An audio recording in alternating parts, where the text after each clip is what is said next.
গুজরাট দাঙ্গাতে যারা নিরীহ মানুষদেরকে হত্যা করেছে এরা পৃথিবীর তৃতীয় খুনি। পৃথিবীর তৃতীয় খুনি কারা? যারা বামফ্রন্টের সময় তৃণমূল বামফ্রন্ট যুক্ত করে রাজনৈতিক দাবানলের কারণে নন্দীগ্রামে অজস্র মানুষকে যারা মেরে দিল, এরা খুনি। ওরা কোন মাদ্রাসার ছাত্র? আপনাকে এটা জেনে রাখতে হবে। এই যে আপনার মুর্শিদাবাদ কাণ্ড বেলডাঙ্গায় ধরা পড়েছে, ওই ছেলেটা কোন মাদ্রাসার ছাত্র? আপনারা জানেন মুম্বাইয়ের তাজ হোটেলে বোম বাস্টিং হলো, কোন মাদ্রাসার ছাত্র করেছিল এটা?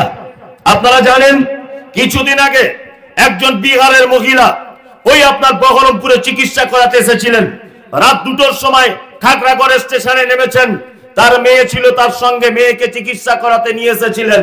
মেয়েটা রাতের বেলা ট্রেন থেকে নামার পরে পেচ্ছাপ পায়খানার প্রয়োজন, মাঠের দিকে গেছে। 3জন যুবক মাতাল মেয়েটাকে পেচ্ছাপ পায়খানা অবস্থাতে ধরে নিয়ে ধর্ষণ করে, তাকে লাগাতার ধর্ষণ করে রেল লাইনের পাশে তাকে মেরে দেওয়া হয়েছে। বহরমপুর কোর্ট থেকে 3জনকে ফাঁসির ঘোষণা দিয়েছে আজ থেকে 6 মাস আগে। আপনার কাছে জানতে ইচ্ছা করে যে এই 3জন কোন মাদ্রাসায় পড়া ছাত্র? এরা কোন মাদ্রাসায় পড়তো?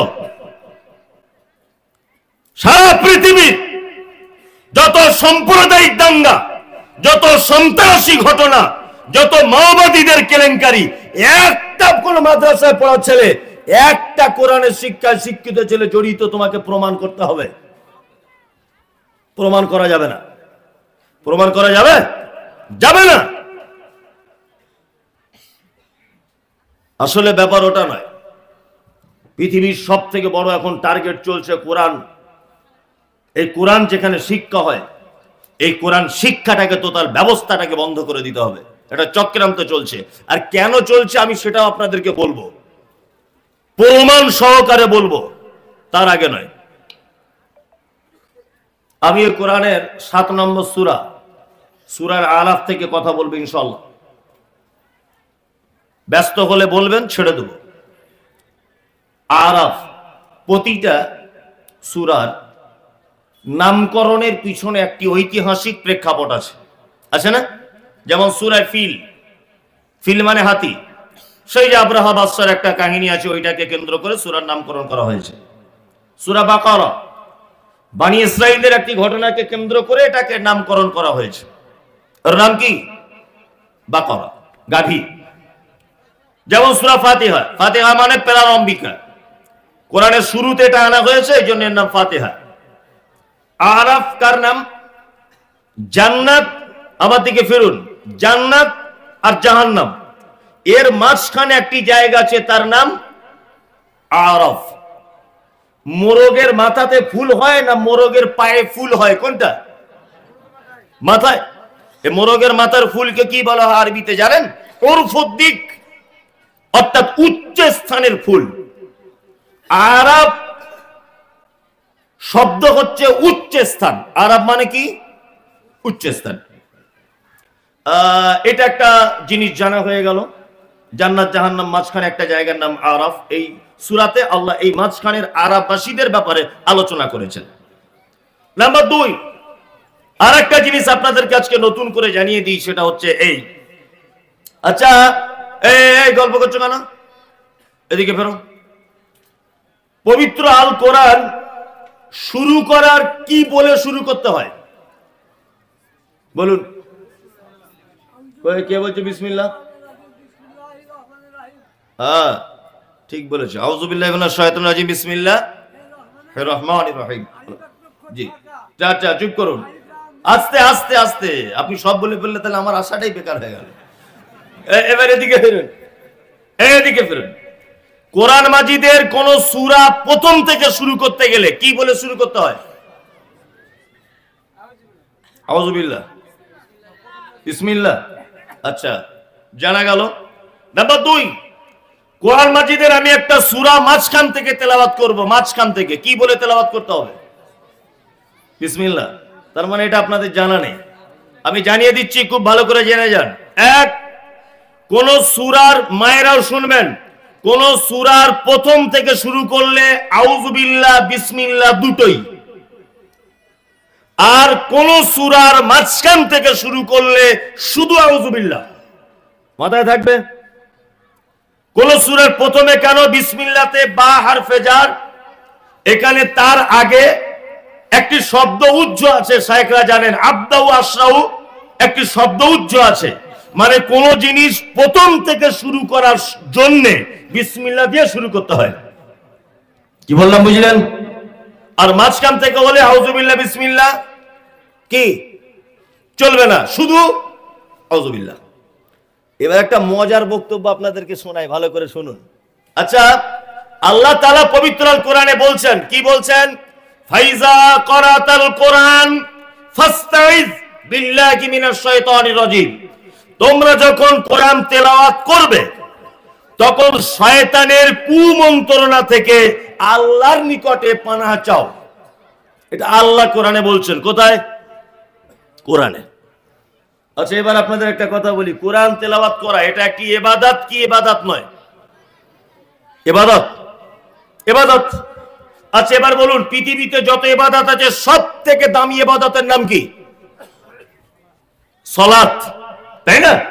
তারপরে ধরে নেন সিয়াম, তারপর ধরে নেন যাকাত, তারপর আপনি ধরে নেন হজ, তারপর পিতামাতার সঙ্গে সদ্ব্যবহার, তারপর আরো অন্যান্য অনেক কিছু, তাই তো? তাহলে সব থেকে দামি ইবাদতের নাম সালাত বা নামাজ। আচ্ছা, আমরা নামাজ শুরু করি কি দিয়ে? আল্লাহু আকবার শুরু করি তো। আল্লাহ নামাজের ব্যাপারে কোথাও বলেছে তোমরা যখন নামাজ পড়বে শয়তানের কাছ থেকে একটু আশ্রয় চাও? আচ্ছা, কেউ নামাজ এরকম করে শুরু করে, আউযু বিল্লাহি মিনাশ শাইতানির রাজিম, আল্লাহু আকবার, কেউ বলে না? দান একটি ইবাদত, ইবাদত নয়? সাদাকা একটি ইবাদত। কেউ এখানে আজকে দান করার সময় বলেছে আউযু বিল্লাহি মিনাশ শাইতানির রাজিম, হুজুর আমার বাপের নামে 5000? কেউ বলে না? ওযু করতে গেলে কি বলে? বিসমিল্লাহ, তাই তো? আউযু বিল্লাহ বলা লাগে? পৃথিবীর কোন আমল আছে যে আমল করার আগে শয়তানের কাছ থেকে পানাহ চাইতে হবে আল্লাহর নিকটে? এই পদ্ধতি হাদিস কোরআন দ্বারা একটা আমলের ব্যাপারে আপনি প্রমাণ করতে পারবেন না। অনলি ওয়ান, কোরআনের জন্য আল্লাহ সুবহানাহু ওয়া তাআলা বলেছেন তোমরা যখন তেলাওয়াত করবে তখন তোমরা শয়তানের কাছ থেকে পরিত্রাণ চেয়ে নাও আল্লাহর কাছে। কি বলছি বুঝতে পারছেন? এটা কেন জানতে ইচ্ছা করে? তাহলে বলবো, বলি কেন আউযু বিল্লাহ পড়তে হয়। এই দেখুন, আল্লাহ তাআলা আদম আলাইহিস সালামকে তৈরি করলেন। আমি কেটে কুটে দিয়ে ঘটনা বলছি। জান্নাতের ভিতরে রাখলেন। এখন জান্নাতে রাখার পর আল্লাহ তাআলা তো অন্তরের কথা বুঝেন, জান্নাতের ভিতরে আছে আদম, কিন্তু ভালো লাগছে না, উসপিস করছে। আল্লাহ বুঝতে পেরেছেন একটা বউ দরকার, এই বউ ছাড়া আদম ঠিক থাকবে না, তাই না? আপনার আমার কি হয়? আজকে জলসা শুনে বাড়ি যাবেন, আপনার বোন আছে, আপনার বেটা আছে, বেটি আছে, মা আছে, বাপ আছে, সবাই আছে, আপনার বুড়িটা বাড়ি নাই। কি মনে হবে? সারা বাড়িটা যেন ফাঁকা মনে হবে, কি হবে না? হ্যাঁ। তা আদম আলাইহিস সালাম জান্নাতে উসপিস করছেন, আল্লাহ বুঝতে পেরেছেন একটা বউ দরকার। ওর হাড্ডি থেকে তৈরি করলেন কাকে? হাওয়া আলাইহিস সালামকে। দুজনকে তৈরি করলেন। তৈরি করার পর তার আগে আদম কে সেজদা করার ব্যাপারে শয়তান তো ইবলিস হয়ে গেল, আবা ওয়াস্তাকবারা ওয়া কানা মিনাল কাফিরিন, কোরআন শব্দ এসেছে। আদমকে সেজদা ফেরেশতারা করেছিল, করেনি কে? মিস্টার ইবলিস, এ সেজদা করেনি। আল্লাহ তাআলা জান্নাতে আদমকে হাওয়াকে রাখলেন, সঙ্গে ইবলিসকেও রাখলেন। আল্লাহ এবার বলছেন আদমকে, আদম তোমরা দুজন জান্নাতে সবকিছু করবে, ওই গাছের ফলটা খাবে না। কি গাছের ফল? খাবে না। এখন শয়তান এটা বুঝতে পেরেছে। তখন আল্লাহ কথা বলার পরে তখন শয়তান আদমকে বলছে, পাগল কোথায়, কি মিষ্টি জানিস, তোরা বেশি করে খেয়ে নিবি বলে আল্লাহ মানা করেছে, খেলে যা। স্বামী স্ত্রী যুক্তি করে দুজনা খেয়ে নিয়েছে। শয়তান কুমন্ত্রণা দিয়েছে, খেয়ে নিয়েছে। যখন খেয়ে নিয়েছে আল্লাহ তাআলা বলছেন, চল বেরো জান্নাত থেকে, বেরো, দুজনে জান্নাত থেকে বেরো, যাও সবাই বেরো জান্নাত থেকে বেরো। আদম আলাইহিস সালামকে পাঠালেন কোথায়? ভারতে। কোথায়? ভারতে। যদি বলছেন হুজুর শ্রীলঙ্কায়, এই বোকা, শ্রীলঙ্কা তখন ভারত ছিল। যারা আমাদেরকে বলছে এনআরসি করে তোদেরকে ভরে দেবো ডিটেনশন ক্যাম্পে, যারা বলছে সিএ করব, যারা বলছে দেশ থেকে মুসলিমদেরকে আমরা অনুপ্রবেশকারী হিসাবে দেখছি, দেশ থেকে বার করে দেবো, শুনে রেখে দাও, এই দেশে আমার বাপের 14 পুরুষ নয়, পৃথিবীর আদি মানব তিনি হচ্ছেন আদম আলাইহিস সালাম, এই দেশের নাগরিক ছিলেন, এই দেশে প্রথমে পাঠানো হয়েছিল। তুমি কি আমাদের ডকুমেন্টস দেখবে? হ্যাঁ, তুমি কি আমাদের ডকুমেন্টস চেক করবে? আমাদের বাপ আদম পর্যন্ত দেশে ফেলেছিল আল্লাহ। হাওয়াকে ফেলেছিলেন কোথায়? জিদ্দাতে। কোথায়? জিদ্দা। এবার দুইজন দুই মাথা থেকে ভুল করেছে, তো দোয়া করছে। কি দোয়া করেছিলেন? রব্বানা যালামনা আনফুসানা ওয়া ইল্লাম তাগফির লানা ওয়া তারহামনা লানাকুনান্না মিনাল খাসিরিন। দুজনা দুই দিক থেকে যখন দোয়া করছেন, আল্লাহ তাআলা তখন বলছে, যা তাদেরকে ক্ষমা করে দিলাম। এতবার যখন বলছি যা ক্ষমা করে দিলেন। আউযুবিল্লাহ পড়তে হয় কেন সেটা বলছি, মনোযোগ দিয়ে শুনুন, অনেক মজা আছে এতে। লাস্টে আল্লাহ তাআলা ক্ষমা করে দিলেন। এবার আল্লাহ আদমকে হাওয়াকে ডেকে বলছে, তোমাদের দুজনকে পৃথিবী নামক একটা জায়গাতে পাঠাবো, দুজনকে যেতে হবে। তখন আদম মনে মনে ভাবছে যে পৃথিবীতে যাব ঠিক আছে, সঙ্গে কি কেউ থাকবে? একবার তো ইবলিস জান্নাতে থেকে বার করে দিল ভুল করে, সঙ্গে কি কেউ থাকবে? আল্লাহ তাআলা বলছেন সঙ্গে ইবলিস থাকবে। আদম বলছে তাহলে আর মনে হয় হলো না, আর মনে হয় হলো না, জান্নাতে যাওয়া আর হলো না। আল্লাহ তাআলা আদমের মন খারাপ দেখে বলছে, আদম শোনো, তোমাদের দুইজনকে পৃথিবীতে আমি এমনি ছেড়ে দিব না, তোমাদের সঙ্গে একটি কিতাব দেব। এই কিতাব অনুযায়ী যদি তোমরা চলো, তাহলে পৃথিবীর কোন শয়তান তোমাদের পথভ্রষ্ট করতে পারবে না। শয়তানের কানে খবর গেছে যে তাহলে ওদের দুজনকে কিতাব দিচ্ছে, গাইড বুক। দাঁড়াও, তোমার গাইড বুকের 12টা বাজাবো। ওই জন্য আপনাদেরকে একটা কথা বলি, আদম থেকে নিয়ে ঈসা আলাইহিস সালাম পর্যন্ত যত নবী এবং রাসূলকে আল্লাহ তাআলা কিতাব দিয়েছিলেন, প্রতিটা কিতাব শয়তানি করে সমস্ত কিতাব পরিবর্তন করেছে। তার একটা প্রমাণ বলি, ঈসা আলাইহিস সালামের কাছে কোন কিতাব এসেছিল? ইনজিল। ইতিহাস ঘেটে দেখুন, ইনজিল অবতীর্ণ হয়েছিল আরামিক ভাষাতে, পরবর্তীতে ট্রান্সলেট করা হয়েছে হিব্রু ভাষাতে। সারা পৃথিবীর কোন জাদুঘরে, সারা পৃথিবীর কোন হাই এডুকেটেড মানুষের বাড়িতে, সারা পৃথিবীর কোন দামি কক্ষে ওই আরামিক ভাষার ইনজিল আজ আর নেই। বর্তমানে খ্রিস্টান ভাইরা তারা যে বাইবেল ব্যবহার করে আর দাবি করে এই সেই বাইবেল যেটা নবী ঈসার কাছে এসেছিল, এই মুমতাজুল ইসলামের কথা দায়িত্বহীন ভাষাতে বলছি, ও বাইবেল ওই বাইবেল নয় যেটা ঈসার কাছে এসেছিল। ঈসার কাছে এসেছিল যে বাইবেল, যে ইনজিল, ওটা আরামিক ভাষাতে অবতীর্ণ, পরবর্তীতে ট্রান্সলেট করা হয়েছে হিব্রু ভাষাতে। বর্তমান খ্রিস্টান ভাইরা যে বাইবেল ব্যবহার করে, এই বাইবেলটা খ্রিস্টান ভাইদের নিজস্ব যাজকদের দ্বারাতে তৈরি করা বাইবেল। শয়তান পরিবর্তন করে দিয়েছে। ঈসা আলাইহিস সালামের পরে কোন নবী এসেছেন? মুহাম্মদ সাল্লাল্লাহু আলাইহি ওয়াসাল্লাম। মুহাম্মদ সাল্লাল্লাহু আলাইহি ওয়াসাল্লামের কাছে কোন কিতাব এসেছে? আল কোরআন। শয়তান তখন মনে মনে ভাবছে মুসার কিতাব পরিবর্তন করেছি, ঈসার কিতাব পরিবর্তন করেছি খ্রিস্টানদেরকে দিয়ে, এইবার মুহাম্মাদের কিতাবটা পরিবর্তন করে দিলেই আমার খেল খতম, কারণ মুহাম্মদ শেষ নবী সাল্লাল্লাহু আলাইহি ওয়াসাল্লাম। তাহলে জাতি এবার পথভ্রষ্টতার মধ্যে চলে গেল। শয়তান খুব বগল বাজাচ্ছে। এখন আল্লাহ কোরআনে আয়াত অবতীর্ণ করলেন, ইন্না নাহনু, আল্লাহ তাআলা বলছেন, ইন্না নাযালনা যিকরা ওয়া ইন্না লাহু লাহাফিজুন।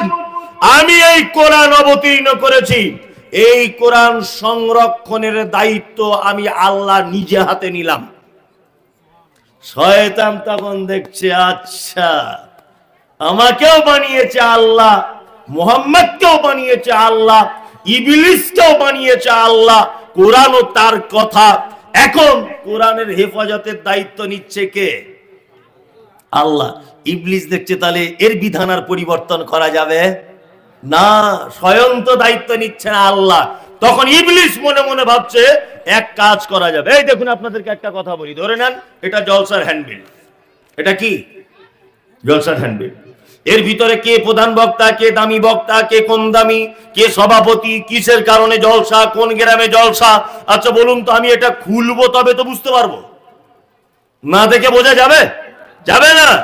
ইবলিস শয়তান দেখছে আরে মানুষ কোরআন পড়বে তবে তো তার বিধান জানতে পারবে, যাতে কোরআন না পড়ে সেই ব্যবস্থাটা আমি করব। কি বলছি বুঝতে পারছেন না? সেই ব্যবস্থা কে করবে? হ্যাঁ, ইবলিস করবে। আর ইবলিস করছেও তাই। তাহলে এখন কি করতে হবে?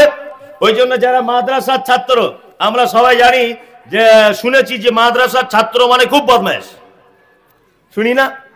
বলি কি আমরা? বলি না? বলি। তোমার ছেলে ইংলিশ মিডিয়ামে পড়ে তো ইবলিসের মাথা কোনো গরম নাই, জানে ও এমনিতেই পথভ্রষ্ট হয়ে যাবে, ওর বলা লাগবে না। হ্যাঁ, তোমার ছেলে গান শেখে, শয়তানের কোনো মাথা খারাপ নেই। তোমার ছেলেটাকে মাদ্রাসায় ভর্তি করো, কোটি কোটি শয়তানের পিছনে লেগে থাকবে।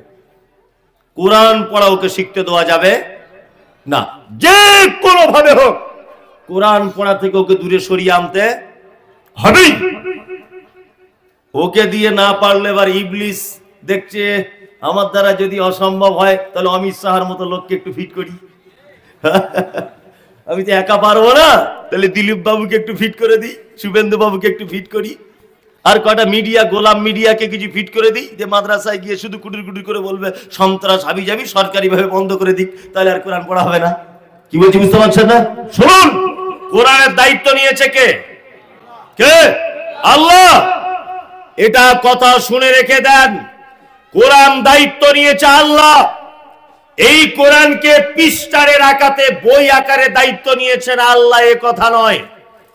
কোরআন আল্লাহ সংরক্ষণ করবেন কিভাবে তার জ্বলন্ত প্রমাণ সারা পৃথিবীর কোন ধর্মগ্রন্থর একটা হাফেজ খুঁজে পাওয়া যায় না। আজকে যদি ভারতবর্ষের সরকার বা সারা পৃথিবী যদি একতাবদ্ধ ভাবে কোরআনকে যদি আগুন দিয়ে, পেট্রোল দিয়ে যদি জ্বালিয়ে দেয়, এই মমতাজুল ইসলামের কথা বলছি, ছাপতে যতক্ষণ টাইম লাগবে ততক্ষণ সময় দিলেই হবে, অজস্র কোরআন আমরা ছেপে দিতে পারবো ইনশাআল্লাহ। পারবো কি পারবো না? আরে মুর্শিদাবাদী হাজার হাজার হাফেজ। আল্লাহ বলছে কোরআন তোরা পুড়িয়ে দিলে কি হবে? আমি সংরক্ষণ করেছি হাফেজদের মস্তিষ্কে, ব্রেনে। হাফেজদের ব্রেনে কোরআন সংরক্ষণ করেছি। কি বলছি বুঝতে পারছেন? পৃথিবীর সব থেকে শয়তান বেশি রেগে যায় যে ছেলে মাদ্রাসায় কোরআন শিক্ষার জন্য যায় তাকে দেখলে। কি বলছি বুঝতে পারছেন? তার একটা জ্বলন্ত প্রমাণ আপনাদের সামনে তুলে ধরছি, 1 মিনিট, তাহলে আপনার বুঝতে সুবিধা হবে। আমাদের মাদ্রাসায় একটা ছেলে নতুন করে ভর্তি হয়েছে, নতুন। যেদিন থেকে ভর্তি হয়েছে ওই দিন থেকে বলছি কি হয়েছে রে? আপনার লালগোলার এখানেই বাড়ি, আমি নাম বলবো না, তাহলে ওর মা হয়তো এখানে আছে, কষ্ট পাবে। এইখানেই বাড়ি, আশেপাশে লালগোলা, এই পন্ডিত এইদিকে। আমি যে আরে বাবু তোর কি হয়েছে? বলছি হুজুর আমার পেটে লাগছে খুব।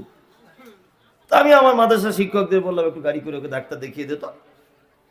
1 সপ্তাহ যাবত ডাক্তার দেখাচ্ছে, ওর 1 সপ্তাহ এরকম করে আছে, এরকম করেই যাচ্ছে। মনে মনে ভাবছি তা আমিও তো মাদ্রাসায় পড়ার ছেলে, আমিও তো চিজ কম নয়, তোকে আমি সহজে ছাড়ি, চল তোকে হসপিটালে ভর্তি করবো। আমার ড্রাইভার এখানে আছে, জিজ্ঞেস করুন, আমার নিজের গাড়িতে করে ওকে আমি কোলে করে তুলে হসপিটালে ভর্তি করেছি বারাসাতে। শয়তান কতদূর কোরআন শিক্ষার ব্যাপারে মানে মাথা গরম হয়ে থাকে সেটা আপনাকে দেখাচ্ছি। হসপিটালে ভর্তি করেছি, আর আল্লাহর ফয়সালা তো চূড়ান্ত। আর ওকে যে ট্রিটমেন্ট করছে ওই মেয়েটা মুসলিম, ওর বাড়ি বহরমপুরে, ওর নেম প্লেটে লেখা আছে। এখন ওই বাচ্চাটা যখন ডাক্তার জিজ্ঞেস করছে, বারবার ডাক্তার, মহিলা ডাক্তার জিজ্ঞেস করছে বাবু তোর কি হয়েছে, দুজনের ভাষা সেম, তখন ডাক্তার বলছে আমার বাড়ি বহরমপুরে আর তোর বাড়ি লালগোলায়, একই জায়গার লোক আমরা, সত্যিটা বল বাবা কি হয়েছে তোর। ওই ইয়াং মেয়ে, ডাক্তারটা খুব ইয়াং আর কি, মানে বিয়ে শাদী হয়নি দেখে মনে যাচ্ছে, অল্প বয়সের মেয়ে, যাই হোক। তা ওকে মোটামুটি 4 ঘন্টা যাবত সিলাইন দিচ্ছে, ইঞ্জেকশন দিচ্ছে, যন্ত্রণা সারে না। আমি মনে মনে ভাবছি ছোটতে পড়েছি রাজার মনের অসুখ, এ কি তাই হলো?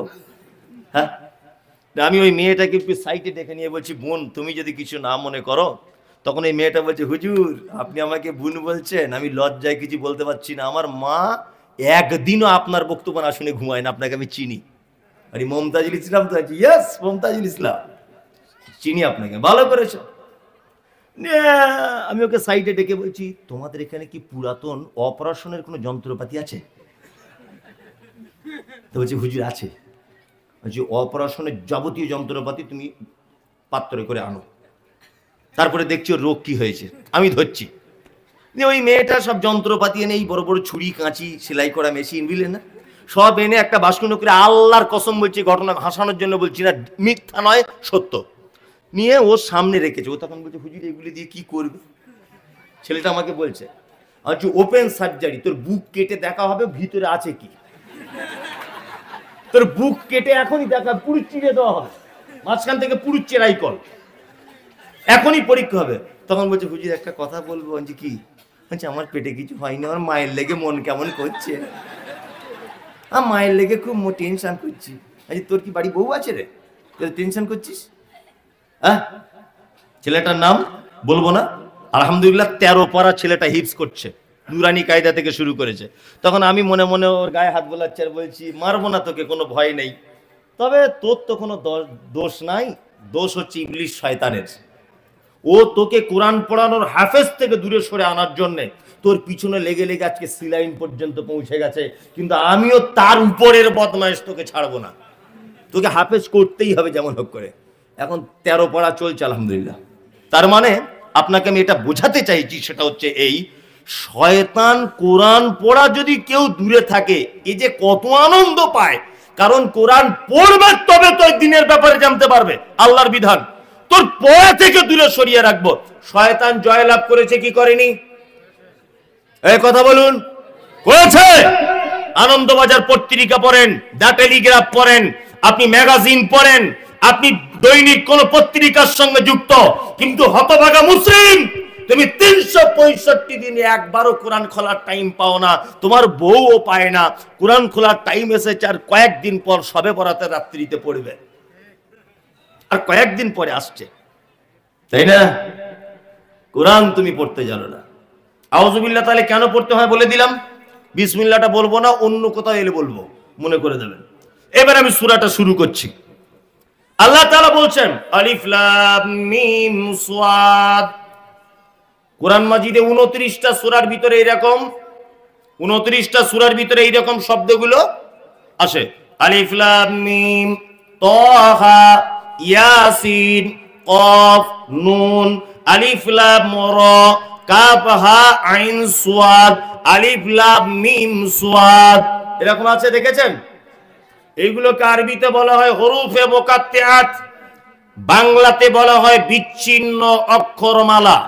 এই ব্যাপারে আমি কিছু জানি না, আল্লাহ নবী সাল্লাল্লাহু আলাইহি ওয়াসাল্লাম কিছু বলেননি, সাহাবায়ে কেরামগণ কিছু জিজ্ঞাসা করেননি, এই জন্য আমিও জিজ্ঞাসা করছি না আপনাদেরকে, আমিও বলতে চাইছি না। আমি কে বলতে পারলে এতটুকু বলবো, আল্লাহু আলাম, আল্লাহ ভালো জানেন। তারপরে আল্লাহ কি বলছেন? কিতাবুন উনজিলা ইলাইকা ফালা ইয়াকুন ফি সাদরিকা হারাজুম মিনহু লিতুনজিরা বিহি ওয়া যিকরা লিল মুমিনিন।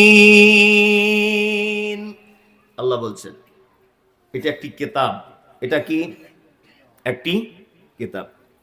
উনজিলা ইলাইকা, যেটা আপনার উপর অবতীর্ণ করা হয়েছে। এই কিতাব কার উপর অবতীর্ণ হয়েছে? মুহাম্মদ সাল্লাল্লাহু আলাইহি ওয়াসাল্লাম। আল্লাহ নবীকে বলছেন, আপনি এই কিতাবের দ্বারাতে মানুষকে দাওয়াত দেন। মানুষকে কি করুন? দাওয়াত দেন। আর দাওয়াত দিতে গেলে সমস্যা হবে। সমস্যা হলে যেন আপনি ভয় পাবেন না, আর সমস্যা হয়ে গেলে আপনার মনে যেন সংকীর্ণতা সৃষ্টি না হয়। কি বললাম বুঝলেন? লিতুনদিরা বিহি, আপনি ভয় দেখান কিসের দ্বারাতে? কোরআন দিয়ে মানুষকে ভয় দেখাতে হবে। কি বললাম বুঝলেন? তাবলীগ কি দিয়ে করতে হবে? কোরআন দিয়ে করতে হবে। আরে আমি মমতাজুল ইসলাম বলে আমাকে আমি নাকি বিতর্কিত লোক। আমি বিতর্কিত লোক হতে যাব কেন? আমি উচিত কথাটা বলি বলে তোমার ব্যবসাতে ঘাটা পড়েছে, এটাই, আর কিছু না। তো তুমি বলছো আমি তবলিগ করি, তুমি তবলিগ করো, তবলিগ করা ফরজ, করো তুমি, কোনো সমস্যা নেই। 40 দিনের জন্য বাড়ি থেকে বার হয়ে গেল, 4 মাসের জন্য বাড়ি থেকে বার হয়ে গেল, আপনি যান, কোনো সমস্যা নেই, আমি যেতে মানা করিনি। তবে আপনার কাছে এটা আমার বিনীত অনুরোধ, আপনি এশার নামাজের পরে বলছেন দাঁড়িয়ে বাকি নামাজ পদ আপনারা বসে যাবেন, দ্বীন ঈমানের কথা আলোচনা হবে। দ্বীন ঈমানের কথা আলোচনা কি দিয়ে হবে? 2টি মাত্র বই, একটা বই বার করেছে তার নাম ফাজাইলে আমল, আর একটা বই বার করেছে তার নাম মুনতাখাবে হাদিস। কিয়ামত পর্যন্ত যদি এই তাবলীগ চলতে থাকে, কিয়ামত পর্যন্ত এই তাবলীগে সফলতা আসতে পারে না। কারণ তাবলীগ করতে হবে, দাওয়াত দিতে হবে মানুষকে, কি দিয়ে? কোরআন দিয়ে দাওয়াত দিতে হবে। ওই লোকটাকে যখন বলতে যাচ্ছি ভাই সূরা ফাতিহার বাংলাটা বলে একটু শোনান না, মানুষের উপকার হোক, তখন বলছে আমাদের উপর মহল থেকে মানা করা আছে। তোমার উপর মহল আগে না কোরআন আগে? কে? কোরআন আগে। আল্লাহ এখানে আর একটা কথা বলেছেন। কি কথা বলেছেন? আর একটা কথা বলেছেন, কোরআনের দাওয়াত দিতে গেলে সমস্যা হবে, ঝগড়া বেঁধে যাবে, মারামারি হবে, বিশৃঙ্খলা হবে, কিন্তু আপনার মনে যেন কোনো ভয়, কোনো ভীতি, কোনো সংকীর্ণতা যেন সৃষ্টি না হয়। এ কথা কে বলছেন? আল্লাহ। কাকে বলছেন? মুহাম্মদ সাল্লাল্লাহু আলাইহি ওয়াসাল্লামকে। আমি যেখানেই যাই সেখানেই আমাকে বলে একটু নরম করে বলবেন হুজুর। কেন নরম করে? না মাদ্রাসা চালাই, সবার কাছে চাঁদা নিতে হয়। এই আল্লাহ কোরআনে বলেছেন আব্দুল্লাহ তুদহিনু ফায়ুদহিনুন, নবী তারা চায় আপনি একটু নরম হয়ে যান, তাহলে আপনাকে তারা কোনো ক্ষতি করবে না। আল্লাহ নবী যদি বলতেন 360টা দেবদেবীর পূজা তোমরা করছো, তোমরা করো, আমি আমার আল্লাহর ইবাদত করি, তাহলে আল্লাহ নবীকে আর মক্কা ত্যাগ করতে হতো না, তিনি মক্কাতেই থাকতেন।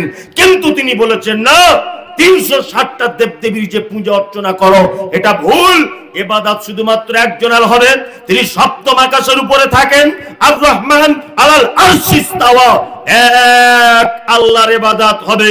360টা দেবদেবীর পূজা অর্চনা চলবে না।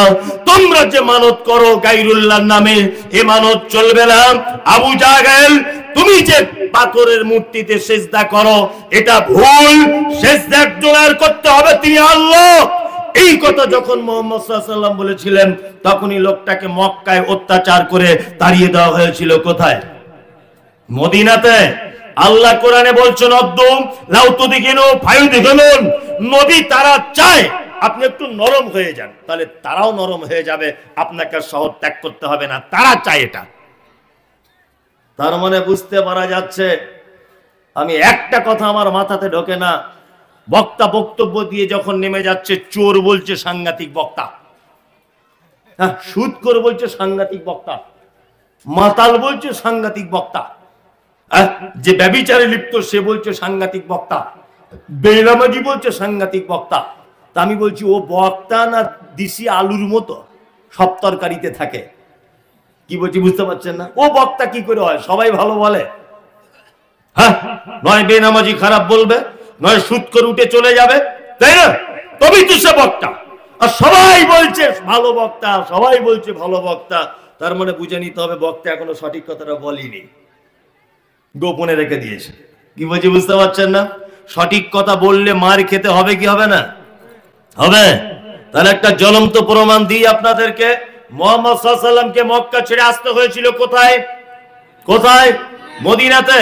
ভারতবর্ষের গৌরব, ভারতবর্ষের কৃতি সন্তান, নাম তার ডাক্তার জাকির নায়েক, মুম্বাই তার বাড়ি। কারুর বইয়ের ব্লাউজ ধরে টানার কারণে দেশ ছাড়তে হয়েছে? কারুর মেয়ের ওড়না ধরে টেনেছে? তাহলে ওকে দেশ ছাড়তে হলো কেন? কিসের কারণে? এই মাত্র কোরআনের দাওয়াত দেওয়ার কারণে। আপনারা জানেন খুব ভালো করে, উপর বাংলার প্রখ্যাত আলেম ডক্টর আসাদুল্লাহ গালিব হাফেজাহুল্লাহ, বহু গ্রন্থ প্রণেতা, একজন মারাত্মক বড় আলেম, ইলমের পণ্ডিত, এই লোকটাকে জেলখানাতে থাকতে হয়েছে। আপনারা জানেন উপর বাংলার বিখ্যাত আলেম আব্দুর রাজ্জাক বিন ইউসুফ, যার বক্তব্য আমরা শুনি, যেখানেই যায় গাড়ি ভেঙে দিচ্ছে, হাতে বাঁশ দিয়ে আঘাত করছে, 500 কোটি টাকার মামলা। আপনারা জানেন মুজাফফর বিন মুহসিন, বাংলাদেশের প্রখ্যাত আলেম, জানেন প্রখ্যাত আলেম বাংলাদেশে জেলখানাতে পচে পচে কিছুদিন আগে বার হয়েছে। আপনারা জানেন বাংলাদেশের অজস্র আলেমদেরকে আয়না ঘরে ঢুকিয়ে জেলখানাতে বন্দী করে হত্যা করা হয়েছে। এগুলি আপনারা দেখতে পাচ্ছেন তো। আপনারা বাংলাদেশের সব থেকে বড় ভণ্ড নাম তার তাহিরি। তাহিরিকে দেখেছেন কোনদিন জেলে থাকতে? এনায়েতুল্লাহ আব্বাসীকে দেখেছেন? বাংলাদেশের একটা পীর সাহেবকে দেখেছেন জেলখানাতে? কোন দেশের পীর সাহেবরা জেলখানাতে বন্দী হয়ে নেই। কারণ হচ্ছে এই, তারা দ্বীনের সঠিক কথা মানুষের সামনে বলতে পারে না। সঠিক কথা দ্বীনের মানুষের সামনে বলতে পারে সহিহ আকীদার আলেমরা, সালাফি মানহাজের আলেমরা।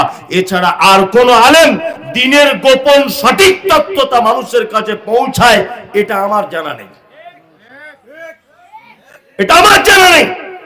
সারা ভারতবর্ষের একটা পীর সাহেব টপি দেখান যে পীর সাহেবটা জেল খেটেছে। সারা বাংলাদেশের অজস্র আলেম জেলখানাতে বন্দী, সব সহিহ আকীদার।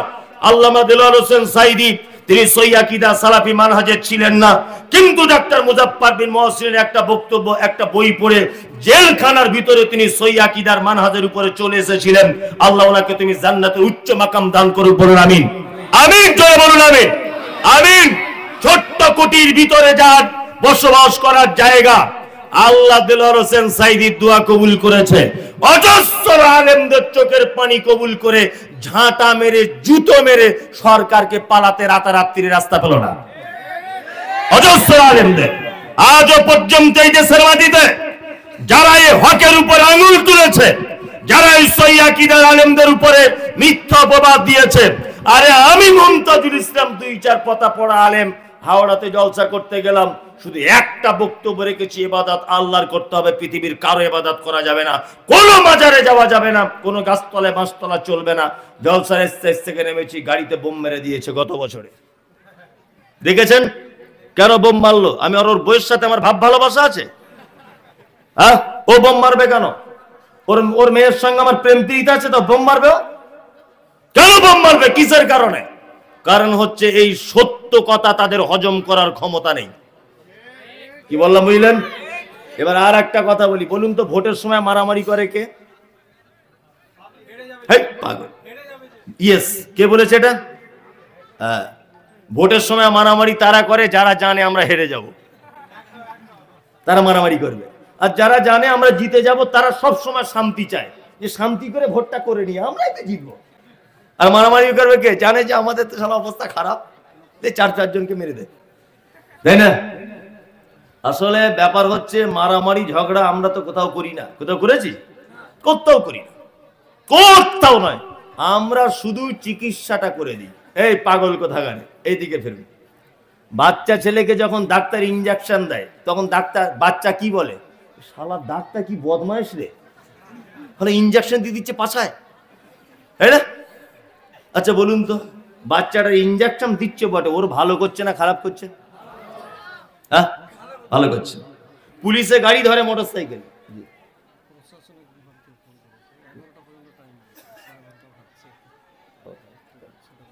আচ্ছা আচ্ছা আচ্ছা, প্রশাসন থেকে ফোন এসছে যে বক্তব্য একটু ছোট করে